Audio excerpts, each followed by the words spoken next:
Rasul sallallahu alaihi wasallam mengatakan, "Ballighu anni walau ayat." Sampaikan dari aku walaupun satu.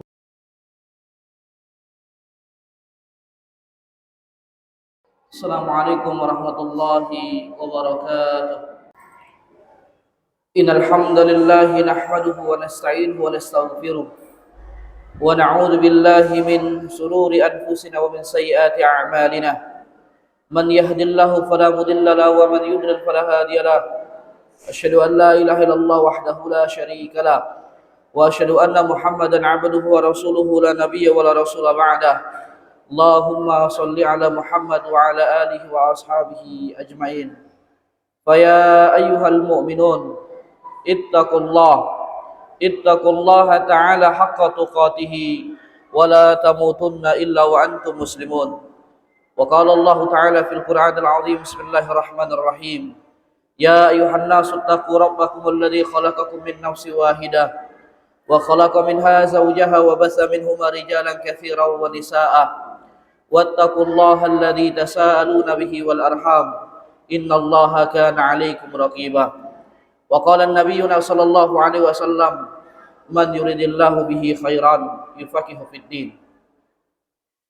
Jamaah Jumat yang dimuliakan oleh Allah Subhanahu wa taala, marilah kita senantiasa meningkatkan keimanan, ketakwaan kita kepada Allah. Keimanan yang sebenar-benarnya, ketakwaan yang sebenar-benarnya, yang bukan hanya nampak dari pakaian kita saja, tapi hendaklah perilaku, kemudian amal ibadah yang kita lakukan menunjukkan kita beriman dan bertakwa kepada Allah Subhanahu wa taala. Semoga Allah Subhanahu wa taala senantiasa mengistiqomahkan keimanan dan ketakwaan kita, bukan hanya sekarang, tapi akhirnya datanglah kematian itu, tidaklah kita berhenti bertakwa dan beriman kecuali kematianlah yang memisahkan kita. Jamaah Jumat yang dimuliakan oleh Allah Subhanahu wa taala, tak banyak ingin khatib sampaikan di kesempatan kali ini. Khatib akan menukil dari perkataan ulama yang disampaikan oleh Imam Ahmad Nasir At-Tayyar di dalam kitabnya, Kitab Hayatus Salaf. Beliau mengatakan bahwa sesungguhnya jamaah, ketika seorang itu jauh dari Allah atau seseorang itu sudah dekat dengan Allah, tapi ingin Allah Subhanahu wa taala buat dia semakin dekat dengannya, maka ada cara-cara Allah supaya hamba itu dekat dengan Allah Subhanahu wa taala. Bagaimana cara Allah Subhanahu wa taala mendekatkan hambanya untuknya? Maka kata Imam Ahmad Nasir At-Tayyar, ada 3 caranya. Yang pertama jamaah, apa itu yang pertama? Yang pertama, khalilun farikun khalilahu, yaitu Allah Subhanahu wa taala pisahkan dia dengan orang-orang yang dia cintai. Allah pisahkan dia dengan orang-orang yang dia sayangi, yaitu Allah cabut satu persatu orang-orang yang kita cintai. Terpisahlah kita dengan kematian bagi mereka. Maka jamaah yang dimuliakan oleh Allah Subhanahu wa taala, ini pula lah yang dirasakan oleh Nabi sallallahu alaihi wasallam. Sebelum beliau mendapatkan perintah salat, Nabi sallallahu alaihi wasallam dipisahkan dengan orang-orang yang beliau cintai. Siapa beliau yang beliau cintai itu? Yang pertama yaitu Abu Talib, paman yang beliau sayangi. Meskipun Abu Talib paman yang miskin, tapi Nabi sallallahu alaihi wasallam tentram, aman, senang duduk dengan Abu Talib, tinggal bersama Abu Talib. Begitu juga Nabi sallallahu alaihi wasallam di tahun yang bersamaan ditinggal pula oleh orang yang beliau cintai, yaitu Khadijah, istri beliau. Sampai akhirnya Nabi sallallahu alaihi wasallam sangat mencintai Khadijah, sampai akhirnya Nabi sallallahu alaihi wasallam menikah dengan Aisyah. Nabi pun masih terkenang-kenang wajah Khadijah, Nabi masih menyebut-nyebut nama Khadijah. Bahkan Nabi sallallahu alaihi wasallam mengatakan depan Aisyah, beliau mengatakan, contohlah Khadijah, lihatlah Khadijah, perhatikanlah Khadijah. Sampai Aisyah cemburu. Kemudian dia berkata, ya Rasulullah, apa yang kau bayangkan dari wanita tua yang bibirnya putih dari kaum Quraisy itu? Saking cemburunya Aisyah ketika Nabi sallallahu alaihi wasallam menyebut-nyebut kata Khadijah, saking cintanya Nabi sallallahu alaihi wasallam dengan Khadijah. Maka Nabi sallallahu alaihi wasallam katakan, ma abdani Allah azza wa jalla khairan minha. Wahai Aisyah, meskipun Allah Subhanahu wa taala sudah menggantikan Khadijah dengan dirimu, artinya Allah sudah menggantikan Khadijah dengan Aisyah, tapi tetap kata Nabi sallallahu alaihi wasallam, tidak ada yang dapat menggantikan Khadijah di hatiku. Maka jamaah dimuliakan Allah, sebegitu cintanya Nabi Shallallahu Alaihi Wasallam dengan Khadijah, sebegitu cintanya Nabi Shallallahu Alaihi Wasallam dengan istri pertama beliau yaitu Khadijah, sampai akhirnya Allah pisahkan Khadijah dengan Nabi Shallallahu Alaihi Wasallam. Ternyata ada hikmah di balik itu. Apa hikmahnya? Maka para ulama mengatakan untuk mendekatkan diri Nabi Shallallahu Alaihi Wasallam semakin dekat dengan Allah Subhanahu Wa Taala. Maka jamaah dimuliakan Allah Subhanahu Wa Taala, dulu sebelum Khadijah meninggal banyak orang mengatakan Nabi berdakwah bukan untuk Islam, Nabi berdakwah bukan untuk Allah, Nabi berdakwah untuk Khadijah. Khadijah meninggal, Nabi akan selesai berdakwah, Nabi akan berhenti berdakwah. Maka perkataan itu dibantah oleh Allah Subhanahu Wa Taala dengan meninggalnya Khadijah, sampai akhirnya Nabi tetap berdakwah hingga membatalkan perkataan orang yang mengatakan Nabi berdakwah hanya untuk Khadijah. Begitu juga ketika orang mengatakan Nabi berdakwah bukan untuk Islam, Nabi berdakwah bukan untuk Allah, tapi Nabi berdakwah hanya untuk pamannya, yaitu Abu Talib. Sepeninggal Abu Talib tidak ada yang membela Nabi Muhammad, sepeninggal Abu Talib tidak ada yang membela Muhammad, sampai akhirnya Muhammad berhenti berdakwah. Tapi perkataan itu dibantah oleh Allah Subhanahu Wa Taala dengan memisahkan Nabi Muhammad SAW dengan Abu Talib. Meskipun Abu Talib meninggalkan Nabi Muhammad pun tetap berdakwah. Maka jamaah dimuliakan oleh Allah Subhanahu Wa Taala, Khalilun fariqu khalilahu. Allah Subhanahu Wa Taala bentuk rasa cinta kasih sayangnya supaya kita dekat dengan Allah dengan cara yang pertama, yaitu memisahkan dengan orang-orang yang kita cintai. Dulu semasa emak kita masih hidup, rasanya susah kali untuk berubah. Dulu semasa bapak kita masih hidup, susah sekali kita untuk sholat 5 waktu. Susah kali mendengarkan nasihat ibu bapak kita. Susah sekali mendengarkan arahan dari ibu bapak kita. Berapa banyak kata-kata yang kita ucapkan sehingga menyakitkan hati ibu bapak kita. Berapa banyak nada-nada yang tinggi keluar dari lisan kita sehingga hati ibu bapak kita sakit. Tapi kafa bil mauti wa'idah, cukuplah mati yang menjadi nasihat. Sepeninggal bapak ibu kita barulah terasa begitu berartinya ibu bapak kita di samping kita. Maka jamaah dimuliakan oleh Allah Subhanahu Wa Taala, jika hari ini kau masih bersama ibu bapamu, jika hari ini kau masih bersama orang-orang yang kau cintai, sayangi mereka, cintai mereka, bahagiakanlah mereka. Karena jika datang satu masa, ketika masa itu tidak lagi bersama dirimu dengan ibu bapakmu, maka disitulah kau akan mengerti betapa berartinya mereka di sisimu. Maka jamaah dimuliakan oleh Allah Subhanahu Wa Taala, jika hari ini kau ditinggal ibu bapakmu, kata para ulama, tapi tidak membuatmu berubah, tapi justru kau jauh dari Allah Subhanahu Wa Taala, maka kata para ulama, bagaimana lagi cara Allah Subhanahu Wa Taala mendekatkan dirimu kepadanya? Maka jamaah dimuliakan Allah Subhanahu Wa Taala, semoga setiap apapun yang terjadi pada diri kita memberi hikmah besar bagi kita, termasuk ditinggal oleh orang-orang yang kita cintai. Yang pertama. Yang kedua, jamaah dimuliakan oleh Allah Subhanahu Wa Taala, bagaimana cara Allah Subhanahu Wa Taala mendekatkan diri kita kepadanya? Yaitu dengan cara yang kedua, al-fakru minal mal. Allah Subhanahu Wa Taala buat kita miskin, Allah Subhanahu Wa Taala buat kita susah, Allah Subhanahu Wa Taala buat kita sulit mencari rezeki. Tujuannya apa? Tujuannya untuk mendekatkan diri kita kepada Allah Subhanahu Wa Taala. Kalau begitu tidak boleh kita jadi orang kaya. Oh tidak. Nabi Ibrahim pernah mencontohkan doa yang begitu luar biasa, yang membuat kita semangat untuk menjadi orang kaya. Nabi Ibrahim berdoa kepada Allah Subhanahu Wa Taala. Apa kata doa Nabi Ibrahim? Kata Ibrahim, Allahumma ghnina bi iftiqari ilaika wa la tufakkirna bi istighnai anka. Ya Allah, kayakan kami tapi jadikan kekayaan itu membuat kami kurang. Wala tufakkirna bi istighnai anka, tapi jangan kau buat kami miskin, tapi miskinnya kami itu seakan-akan kaya di hadapanmu. Apa maksudnya jamaah dimuliakan oleh Allah Subhanahu Wa Taala? Maksud doa Nabi Ibrahim alaihi salam ini, kata para ulama adalah, yaitu kullu ni'matin la tuqarribu ilallahi fahuwa baliyatun. Segala nikmat yang tidak mendekatkan diri seseorang itu kepada Allah, maka fahuwa baliyatun, maka nikmat itu akan menjadi musibah. Nikmat itu akan menjadi malapetaka bagi seseorang itu ketika dia tidak dekat dengan Allah. Maka kata para ulama, bahaya betul orang-orang yang kaya tapi jauh dari Allah. Bahaya betul orang yang banyak hartanya di mana-mana jauh dari Allah. tidak sholat dia, tidak puasa dia. Bahaya betul orang itu. Tapi kata para ulama, ada yang lebih bahaya daripada itu. Siapa mereka? Yaitu orang-orang yang miskin. Sudahlah dia miskin tapi jauh dari Allah. Sudahlah dia miskin, dia tidak mau sholat. Sudahlah dia miskin, dia tidak mau puasa. Sudahlah dia miskin, tidak mau meminta kepada Allah Subhanahu wa Ta'ala. Maka mereka adalah orang-orang yang sombong. Maka jamaah dimuliakan oleh Allah Subhanahu wa Ta'ala, kayakan kita.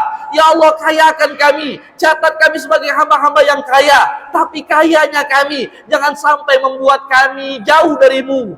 Begitu juga jika kau jadikan kami, kau takdirkan kami menjadi miskin, pun jangan jauh darimu. Karena banyak jamaah dimuliakan oleh Allah Subhanahu wa Ta'ala, banyak di antara kita sudahlah miskin tapi tak mau datang ke masjid. Sudahlah miskin, tak mau meminta kepada Allah. Sudahlah miskin, tak mau dia bersujud di hadapan Allah. Sudahlah miskin, tidak mau dia puasa.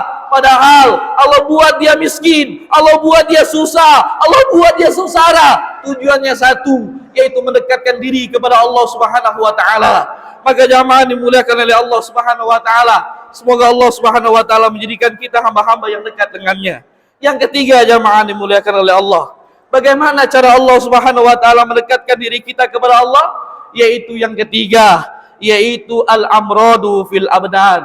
Allah Subhanahu wa Ta'ala buat kita sakit. Allah Subhanahu wa Ta'ala buat kita punya penyakit sehingga membuat kita bersabar dan kita mendekatkan diri kepada Allah Subhanahu wa Ta'ala. Kenapa demikian jamaah dimuliakan Allah? Maka kata para ulama, dulu sebelum datang Islam, orang yang melihat orang yang sakit mengatakan bahwa sakit itu adalah keburukan, sakit itu adalah sesuatu malapetaka. Tetapi sedatangnya Islam, Nabi Muhammad ubah itu. Nabi Muhammad ubah pemikiran orang yang mengatakan penyakit adalah keburukan, tapi justru penyakit adalah kebaikan. Apa hikmah dari sakit itu jamaah? Maka kata para ulama, salah satu hikmah dari orang-orang yang sakit, atau ketika kita merasakan sakit, apa hikmahnya? Yaitu yang pertama, yakhruju min lisanihi dzikrullah. Tidak ada yang keluar dari lisannya kecuali mengingat Allah Subhanahu wa Ta'ala. Perhatikanlah ketika kita sakit, siapa yang kita sebut? Allah, ya Allah, ya Rahman, ya Rahim. Begitu kita mengucapkan berkali-kali, menunjukkan bahwa sesungguhnya hikmah terkecil dari rasa sakit itu, yaitu ketika kita mengucapkan nama Allah ketika kita sakit. Yang kedua jamaah dimuliakan Allah, apa salah satu hikmah daripada ketika kita sakit itu? Yaitu Allah ampuni dosa kita. Sebagaimana pohon yang menggugurkan daun-daunnya, sebegitulah ketika kita sakit. Tapi syaratnya tentu adalah sabar. Sabar dan terus bersabar. Karena sesungguhnya kesabaran itulah yang akan mendatangkan pahala dan mengampuni dosa-dosa kita. Maka jamaah dimuliakan Allah Subhanahu wa Ta'ala, di akhir khutbah ini kami ingin menyampaikan ada 3 orang yang akan dipanggil di hadapan Allah. Disebutkan dalam sebuah kitab. Siapa 3 orang itu? Yaitu orang yang kaya raya, yang kedua orang yang sering sakit-sakitan, dan yang ketiga seorang pemimpin. Kenapa dia diminta datang menghadap Allah? Allah tanya mereka dengan pertanyaan yang luar biasa. Apa pertanyaannya? Yaitu yang pertama, orang yang kaya raya dihadapkan di hadapan Allah. Kemudian Allah berkata, kenapa kau malas ibadah? Apa yang membuat kau mengulur-ngulur waktu sholat? Apa yang membuat kau enggan beribadah? Maka si kaya ini berkata, ya Allah, dulu semasa aku hidup hartaku banyak, di mana-mana hartaku ada. Maka itulah yang membuat aku malas beribadah. Maka Allah panggil Nabi Allah yaitu Sulaiman, yang hartanya banyak, dihadapkan dia dengan si fulan tersebut. Kemudian Allah katakan, mana yang lebih kaya, dirimu atau Sulaiman? Maka dia berkata, demi Allah, sesungguhnya Sulaiman yang lebih kaya daripadaku. Maka Allah berkata, sungguh Sulaiman saja mau beribadah kepadaku. Maka yang kedua, siapa yang dipanggil? Orang yang sering sakit-sakitan. Kemudian ditanya oleh Allah, kenapa kau malas beribadah? Apa yang membuat mengulur-ngulur waktu sholat? Maka dia berkata, demi Allah, sesungguhnya aku merasakan sakit yang begitu lama semasa aku masih hidup, ya Allah. Sehingga inilah yang membuat aku malas ibadah. Maka Allah panggil Nabi Allah yang bernama Nabi Ayub, yang merasakan 18 tahun sakit, habis usianya dimakan penyakit. Maka maka Allah Subhanahu wa Ta'ala katakan kepada si fulan itu, mana yang lebih parah, sakitmu atau sakit Ayub? Maka dia berkata, demi Allah, sesungguhnya Ayub lebih parah penyakitnya dibandingkan aku. Maka Allah katakan, sungguh meskipun demikian Ayub pun mau beribadah kepadaku.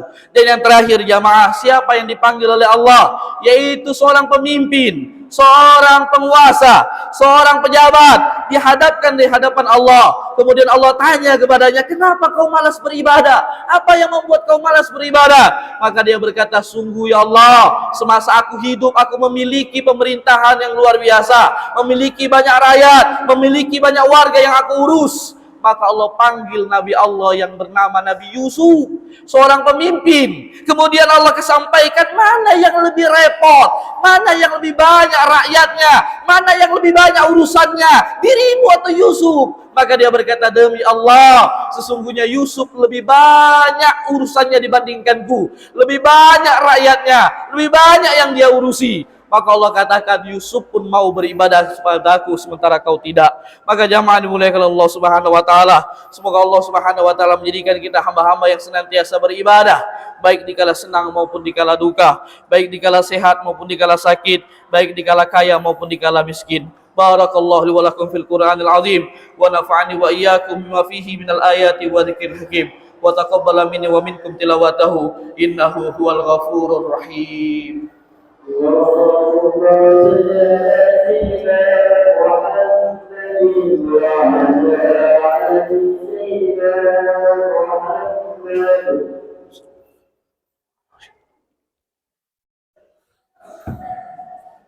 Alhamdulillahi rabbil alamin wal aqibatu lil muttaqin wala udwana illa al zalimin. Asyhadu an la ilaha illallah wahdahu la syarika lah wa asyhadu anna Muhammadan abduhu wa rasuluhu la nabiyya wa la rasula ba'da. Allahumma salli ala Muhammad wa ala alihi wa sahbihi ajma'in. Fa ya ayyuhal mu'minun ittaqullaha ta'ala haqqa tuqatih wa la tamutunna illa wa antum muslimun. Wa qala Allah ta'ala fil Qur'anil azim, bismillahirrahmanirrahim, innallaha wa malaikatahu yusalluna 'alan nabi ya ayyuhalladzina amanu sallu 'alaihi wa sallimu taslima. Allahumma salli ala Muhammad wa ala alihi wa sahbihi ajma'in. Allahumma ighfir lil muslimina wal muslimat wal mu'minina wal mu'minat innaka antas sami'ud du'a. Allahumma ighfir lana dzunubana wa liwalidina warhamhuma kama rabbawna shighara wa jami'il muslimina wal muslimat wal mu'minina wal mu'minat innaka antat tawwabur rahim. Allahumma ya Allah, hari ini kami mengangkatkan kedua belah tangan kami, antal ghafar antat tawwabur rahim. Engkau ampuni dosa kami ya Allah, dosa yang kami ingat atau dosa yang tak teringat lagi ya Allah. Ampuni dosa ibu bapak kami ya Allah, baik yang masih hidup atau telah meninggalkan kami ya Allah. Jika beliau masih hidup, sehatkan badannya, lapangkan rezekinya. Tapi jika ibu bapak kami telah wafat, Allahumma ya Allah, terimalah amal baiknya, ampuni dosanya. Terimalah amal baiknya, ampuni dosanya. Terimalah amal baiknya, ampuni dosanya ya Allah. Jadikan setiap kebaikan yang mengalir pada kami jadi amal jariah untuk ibu bapak kami ya Allah. Allahumma ya Allah, jangan jadikan kematian adalah perpisahan ya Allah, tapi jadikan kematian itu adalah awal keberangkatan saja yang berbeda, yang kelak kami akan bertemu dengan ibu bapak kami di surgamu ya Rabbal Alamin. Allahumma ya Allah ya Rahman Rahim, istiqomahkan keimanan kami ya Allah. Istiqomahkan keimanan kami baik dikala senang maupun dikala duka. Istiqomahkan keimanan kami baik dikala kaya maupun dikala susah. Istiqomahkan keimanan kami di baik lapang maupun sepi. Allahumma ya Allah, istiqomahkan keimanan pula anak istri kami ya Allah. Jadikan kami rumah tangga yang sakinah mawaddah warahmah. Allahumma barik lana fi Rajab wa Sya'ban wa ballighna fi Ramadan. Allahumma ya Allah, berkahi kami di bulan Rajab ini ya Allah. Berkahi kami di bulan Rajab ini ya Allah. Berkahi kami di bulan Rajab dan Sya'ban, dan jumpakan kami di bulan Ramadan. Rabbana atina fid dunya hasanah wa fil akhirati hasanah wa qina adzabannar. Wa sallallahu ala sayyidina Muhammad wa ala alihi wa barik wa sallam. Alhamdulillahi rabbil alamin. Ibadallah, innallaha ya'muru bil 'adli wal ihsan wa ita'i dzil qurba wa yanha 'anil fahsya'i wal munkar wal baghi ya'idukum la'allakum tadhakkarun. Fadhkurullaha yadhkurukum wad'uhu yastajib lakum wa la dzikrullahi akbar. Wallahu ya'lamu ma tasna'un. Aqimus shalah.